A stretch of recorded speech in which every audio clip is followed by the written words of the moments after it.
Welcome back to the behind the scenes of the Reconciler. I'm filmmaker Sean Justice. In this episode, we continue our first day of shooting in the basement location. Speaking of locations, be sure to find out everything you can about the locations you're considering for your project to make informed decisions. Although it may look ideal, there's a lot of factors that could affect shooting. For instance, if it's indoors, be sure to walk around the building that you're going to use. On this location, we saw empty train tracks and no trains anywhere to be found. But when we were shooting for our 12-hour days, we heard very loud trains throughout the day, especially in the afternoon during rush hour, causing us to cut and then wait for the trains to pass. Hey, I hear a train! I hear a train! We're safe! Maybe I'll do a video sometime about locations, but for now, let's get back to the boys.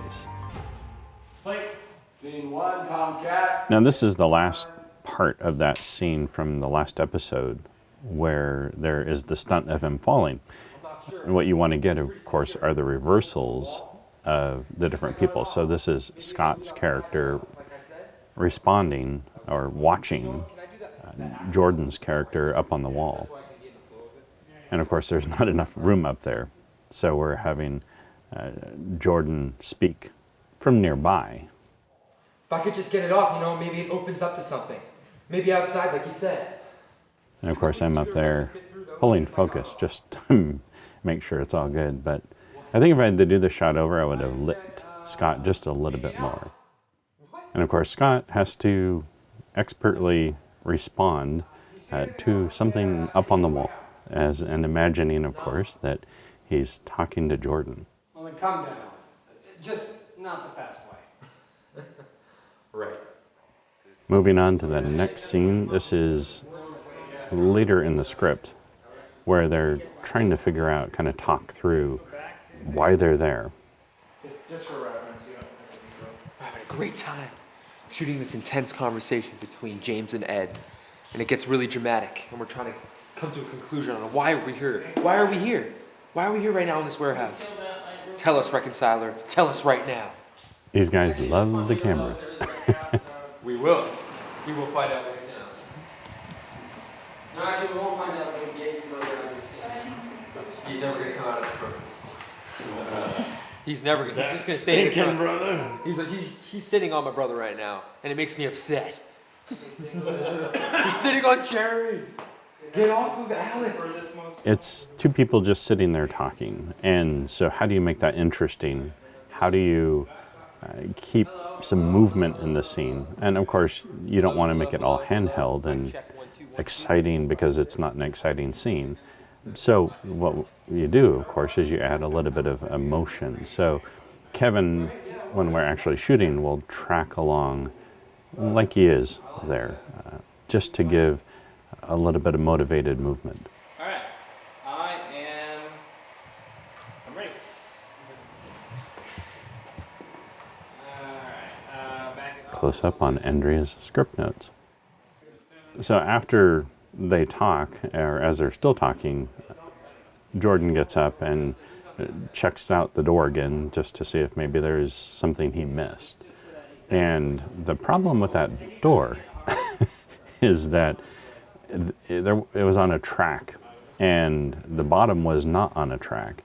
So if you pushed hard enough on that door, it would fly out at the bottom. So as he's banging on it earlier and moving around it and checking it in this scene, we have, I think, at least one or two people leaning against it. Yeah, they're telling those people to lean into it just for that purpose. Camera speed. And we roll. Quiet outside, please. Audio on. Ready? Play. Scene 11, Apple. Take one, mark. And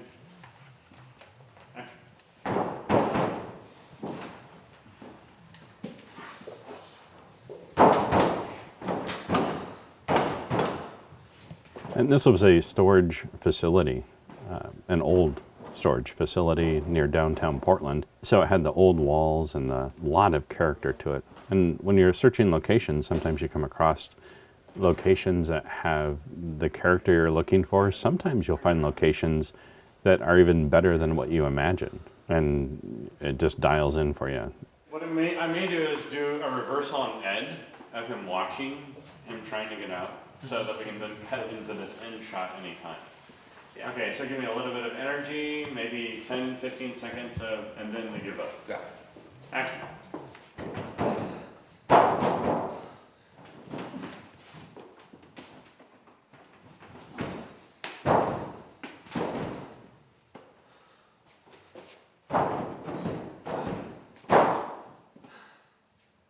I've shot 35mm before, and you're super conscious, of course, as you roll, how much film you're using. It's expensive. But with Red and digital in general, of course, you can just leave the camera rolling if you want. And there's some benefit to that when you roll through different scenes and you do multiple takes as it rolls, because in editing you have to lock up the audio and to the video, and there's a big process. And if you just let it roll through, you kind of save time in editing. To actually get hurt? No, that was really easy. Not to get hurt. One thing we did to the Red camera too is that monitor, it operates on an arm that you tighten and loosen, and then you can very quickly, of course, move it around to the side or higher or lower that you want. In the afternoon, finally, I pull out my director's chair. I think I'd just been on my feet all day, and the scene provided the opportunity to be able to sit down. Now we're talking. Finally. Finally, he takes his throne.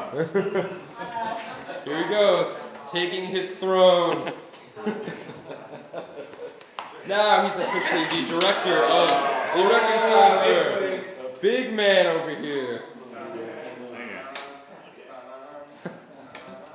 All right. So again, later now, into the scene, and we're just about into the reveal of Jeremy's character. No, nothing at all. My driver's license is here, my credit cards are here. Speak for yourself, all I found was my phone. So I need a phone to look. Oh, that's right, the phone went missing. Or we didn't have the phone, the prop. Oh, you're talking to me? Managing props can actually be a bit of a challenge sometimes, especially when you're shooting so quickly. So a piece of advice, I think, would be to manage your props carefully. Make sure that they're ready to go for each scene.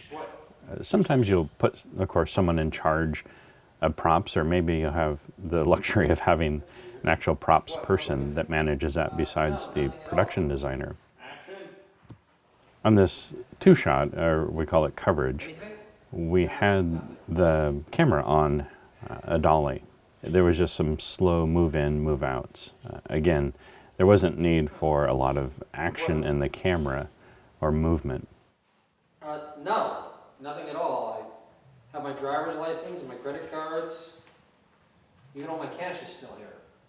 So I think we're at the second day, actually, of shooting here.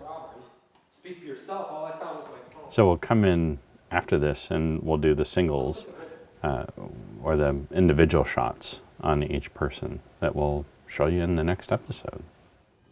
There are so many moving parts in making a film, and props don't always come to mind as a priority, but they're very important nonetheless. One piece of advice I'd like to give you is to buy inexpensive plastic bins like these to store your smaller props in for each scene. Perhaps you prepare them the night before you go to the shoot. This way, everything is in one place and you can get to the props quickly. The less time you're searching for props equals more time shooting, giving you more choices. In the next episode, we'll cover how to shoot intense scenes and maintain that energy from shot to shot. Don't miss it. Just so you know, I'll be releasing 1 or 2 of these videos a week, so be sure to subscribe to our channel and turn the notifications bell on so you can catch them when they come out. If you like this video, please let us know by liking it, and please leave us any comments or questions as well. I try to respond as quickly as I can. If you want to watch The Reconciler or any of our other movies, click on the link below.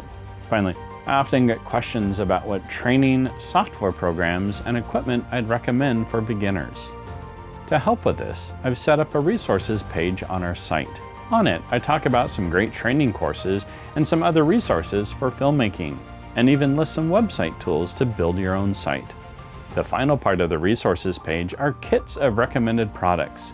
This includes various camera packages, grip and lighting gear, and post-production tools. The link is justicepictures.com/resources. It's also in the description below. Check it out. That's it for now. We'll see you next time on The Reconciler.